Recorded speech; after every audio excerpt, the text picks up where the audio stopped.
For years, Barney Miller felt like one of television's safest places.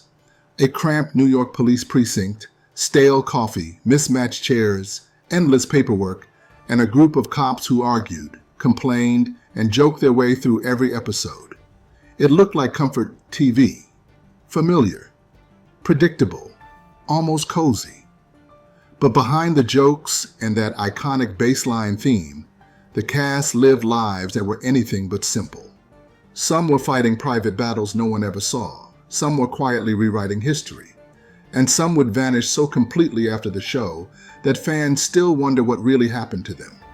On screen, they felt like family. Off screen, their stories fractured in every possible direction. There was a big question about how they were going to handle it. He died in, what, the second year, third year? Third year. Third year, I think. So this was relatively early in our run. Hal Linden was the anchor. Captain Barney Miller wasn't vadim, flashy, or aggressive. He led with calm, intelligence, and restraint. And that wasn't an accident. Linden's entire life before the show was built on patience and endurance. For nearly a decade, he stood in Broadway shadows as an understudy, night after night, waiting for a call that often never came. While others burned out or quit, he stayed. Money was tight. He was raising 4 children. The pressure never stopped, but he learned how to wait without breaking. Then in 1971, everything cracked open. A Tony Award-winning wedding finally pushed him into the spotlight, but even that didn't guarantee security. When Barney Miller came along in 1975, it almost died before it began. The first pilot failed so badly, the show was nearly canceled outright. Linden's agent had to fight to free him from Broadway commitments so he could even stay attached. Once production started, it became brutal. Endless rewrites, long shooting days that stretched into exhaustion, tension behind the scenes, roles changing minutes before cameras rolled. Through all of it, Linden stayed steady. He even turned down a role that would have paid him more than his entire Barney Miller run combined. Loyalty mattered more than money. When the show ended, he poured. He didn't fade away. He reinvented. Educational television, guest roles, stage work, activism. Even now, when you see him, older and softer around the edges, the same calm authority is there. He doesn't look like someone who survived Hollywood. He looks like someone who understood it. Max Gale felt like the soul of the squad. Detective Wojo Wojciechowicz was gentle, earnest, and deeply human. Viewers trusted him instinctively. That warmth followed Gale off-screen, and then life tested it brutally. After the show ended, his personal world collapsed when his wife died from colon cancer, leaving him to raise their young daughter alone. Hollywood stopped mattering. Fame stopped mattering. Survival and fatherhood took over. He walked away from the industry, not out of bitterness, but necessity. Cooking meals, reading bedtime stories, learning how to function through grief. That loss changed the direction of his life permanently. It pulled him toward controversial projects, including documentaries questioning mainstream medicine, not from ideology, but from pain.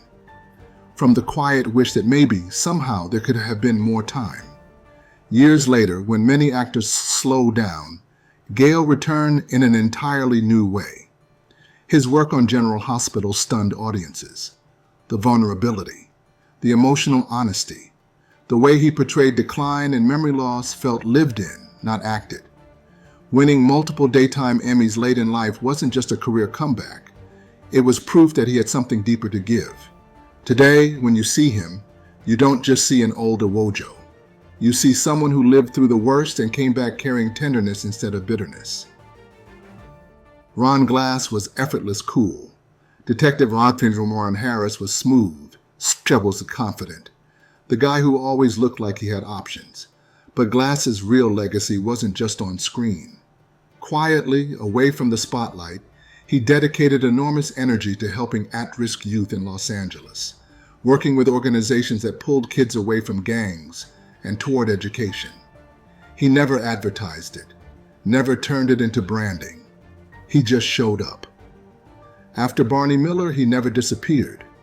He slid seamlessly into other worlds, sitcoms, dramas, genre television. Then came Firefly, where a new generation fell in love with him all over again. His calm presence became iconic once more. When he passed away in 2016, fans weren't just mourning a character actor. They were realizing how much good he had done quietly, without applause. Looking back now, his then and now isn't about aging. It's about realizing how much he carried without ever needing attention. Abe Vigoda lived one of the strangest double lives in entertainment history. On Barney Miller, Detective Phil Fish looked perpetually exhausted, irritated, and one bad day away from collapse. Off-screen, Vigoda jogged miles, played handball, and stayed physically active well into old age. And yet, for decades, the public was convinced he was already gone. A single misprint labeled him late, and the rumor snowballed into a national joke. Talk shows teased him. Magazines repeated it. Casting directors believed it. The joke followed him everywhere. Funny on the surface, devastating underneath. Roles dried up because people genuinely thought he was dead. He leaned into the humor publicly, even posing in a coffin once, but privately it hurt. Deeply.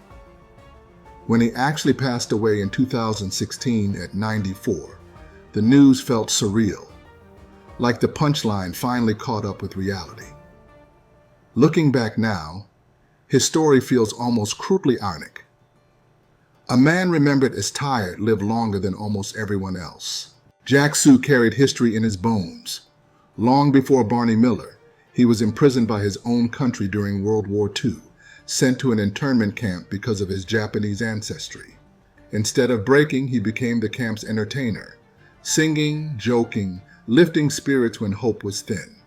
After the war, discrimination followed him everywhere.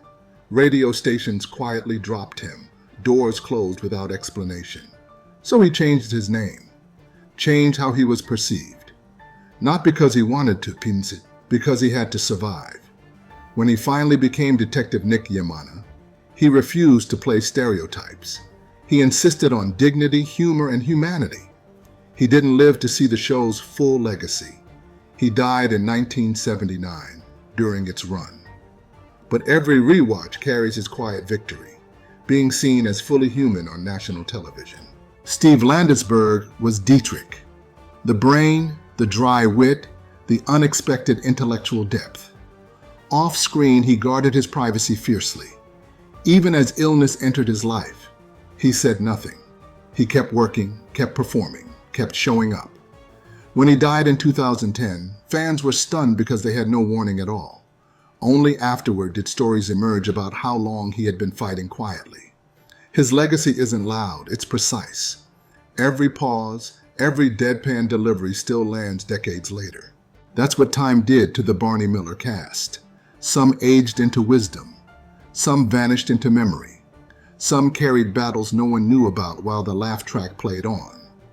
What looks like a simple sitcom becomes something heavier when you realize how much life was happening just outside the frame.